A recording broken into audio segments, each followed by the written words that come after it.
and how's it going? Oh man, well, I feel like I'm 70. Billy, have you hosted a recruit lately out of curiosity? No? No, ma'am. Do you have, I mean, you spot gotcha questions, so I'm just going to tell you this is a gotcha question. What are your thoughts on recruits sharing their opinions as to who your quarterback should be? Well, the fun part about, oh no, Sorry. all right. Are we all good? Anybody else? Any other ones? Just want to make sure. In regards to the recruit question, so I said after the game, everybody's kind of got an opinion. They're entitled to that opinion itself. I kind of, back when my recruiting days, I made a mistake. I was getting recruited by a team up north, made a couple comments on Twitter about some stuff about regards to their team. Just kind of understand that, again, you're being recruited as you're a high school athlete, and you're not part of the program right now at this point. You are an extension of this program, and you represent this program. But again, the opinions and things, again, leave that to the coaches, leave that to the players. Again, until you are part of this program and are put the work in just as much as these other guys have. Again, your opinion and sometimes some of your voices don't need to be heard in that case. So again, in regards to that young man, sometimes it's better to not be heard. So. Those voices are out there. How has JT been handling, a tough situation for just a human being? Yeah, absolutely. I think but he's been under this fire before, and I think we all actually have been under this fire. I know myself particularly as well. So again, he's an incredible leader and being able to take those kind of comments. Again, continuing to work harder and to get better, and just get better for him. Billy, through 2 games, is this offense where you thought or hoped it would be? And if not, what's the issue? Well, I think, again, there is that disappointment everybody is feeling. But it is a work in progress. The offense, again, is something that it's a never-ending product. Again, you have to continue to get better. And there is a lot of things that have to get better. Again, you got to put it in our coach's hands and we'll get better.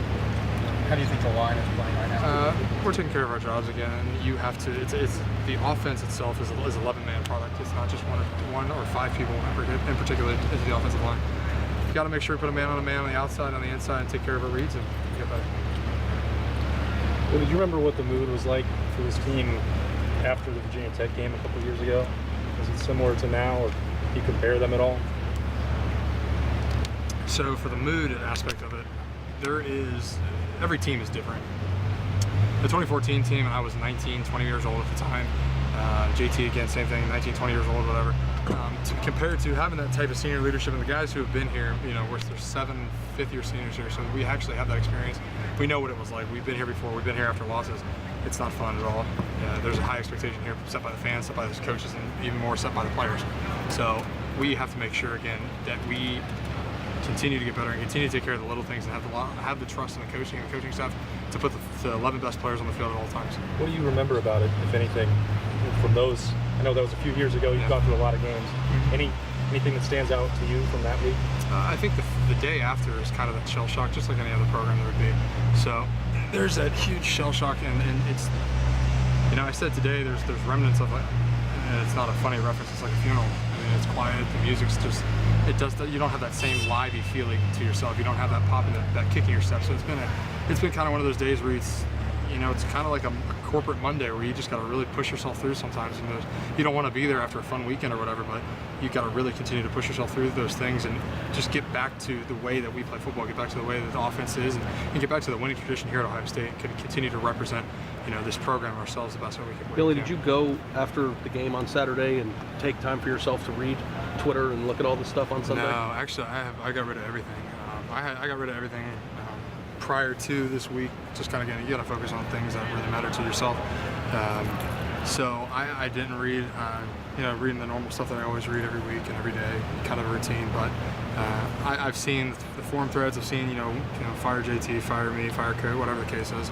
Everybody's entitled to their opinion. So the people who are in this program is what matters. You watched the film, and I don't know what the percentage is, but I would say based on my interactions, the vast majority or a large portion of this fan base wants there to be a quarterback change. Mm-hmm. In your opinion, based on what you saw on film, what you saw from JT and the way things looked in that game, is that a completely irrational thought process? And what's your take on the way that JT performed once you got a chance to take a look yourself? first and foremost, I don't make a decision if I'm stressed, angry, upset, or anything. I don't make a decision based on that because you're making a high-end, high-risk decision. That's something that's not how you truly feel. You're watching coaches' comments about, again, that's something directly after the game. Again, and I think everybody else got a better feeling after you watch the game itself. In particular case, whether I think there should be a quarterback change, no.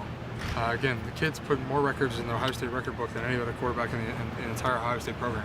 The kid, JT and I have been through so much, and I don't think that's my guy. That's a guy I've been through 5 years. I've been through winter training, summer conditioning, me throwing up on the practice field, him, breaking his foot or ankle.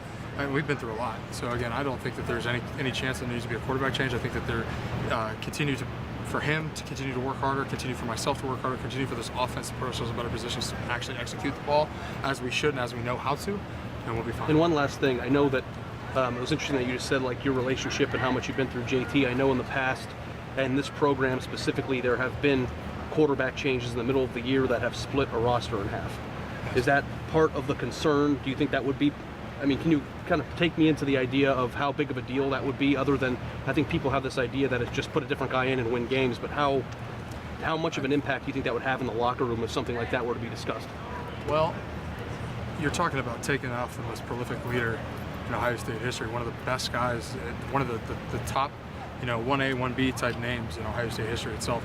I think, I would absolutely take a split of locker room, but I don't think that in split of locker room in the sense that, hey, there's half JT supporters and half, ABC supporters, whoever that case might be. And I think that's something, again, Coach Meyer, I don't know if that's even a conversation topic to even have, or a mindset or a thought that has crossed his mind, because I know that he has complete faith and complete trust in our quarterback situation. I know him and the offensive staff, Coach Wilson, Coach Day, Coach Stud, Coach Alfred, Coach Smith, everybody's working to get this offense better. And there's nobody who has a single doubt that, hey, I don't think that JT is the guy who should be playing, because again, everything that we've gone through in the past 5 years with JT, 4 years with myself and JT and the offenses that it has been 100% behind us when things are great, and 100% against us when things are bad. That's just part of the, you live and die by a quarterback, you live and die by an offensive line, because everybody wanted my head in 14. Everybody wanted my head. But we got better, I got better, and you take those steps as a whole and everybody around you to get better and to get through things. Through the first 2 weeks, are you seeing in the field what the scout team and film is preparing you for? Can you explain that a little bit more, please? Yeah. When you go into a game, are you knowing what to expect from the opposing defense because of the preparation? Or are teams doing something that you weren't anticipating?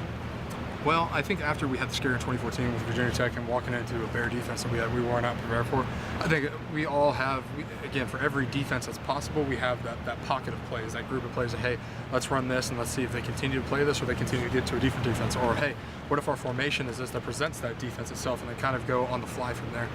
Again, our coaches continue to make adjustments at halftime, make the adjustments on the field to see what we're going through and what we're experiencing, and we just have to get better. Do they talk to you guys about, do they get your feedback during the games, in between the games about, kind of what do you feel like working and stuff like that? Absolutely. You come off the sideline, again, the first thing we do is you talk to your position coach. So from there, you get to see what's going on, get the adjustments, and start rocking and rolling. Have you guys, JT was saying after the game, we asked a million things about the passing game in the preseason. Everybody was saying it was going well.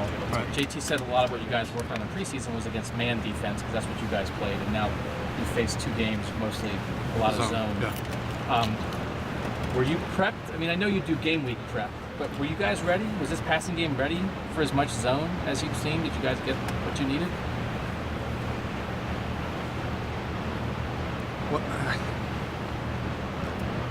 It's hard for me to answer that particularly because I'm blocking. So when they drop 8, I don't think anybody's really prepared for 8 people to be dropped back into a pass protection that they're covering literally every zone. And we're in a set that's only maybe got 4 receivers and a check down to a running back. If you're going 5 against 8, I think that's not a good. That's not a good equation there for us. So let me interrupt my own question to ask you. So what do you do? Because we've seen people drop 8 a decent amount, right? Right. So what do you do? And one of the articles I read is something that defenses have to honor the run. And again, that's not to point a finger at a coach, it's not to point a finger at a staff or the scheme in which we're running, but there has to be that balance. That again, you see great teams, and I think of like the NFL. I think of the Pittsburgh Steelers since I'm from Youngstown. You look at that offensive line of Le'Veon Bell. Those guys again. Next thing you know, they chunk off yards in the run game. Next thing you know, Big Ben over the top to AB. every time. So again, that's the kind of, if you want to talk about getting guys to not drop 8, I think that's something that's a case. But again, that's not my decision to make. That's not hey, I say this or this is what should happen. By no means.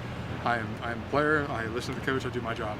So it's again, the coaches have that decision. The coaches have that power, and I know that they're going to do that for us this week. Little QB draw help that? Even that, yeah. I mean, we have a bunch of stuff in our repertoire.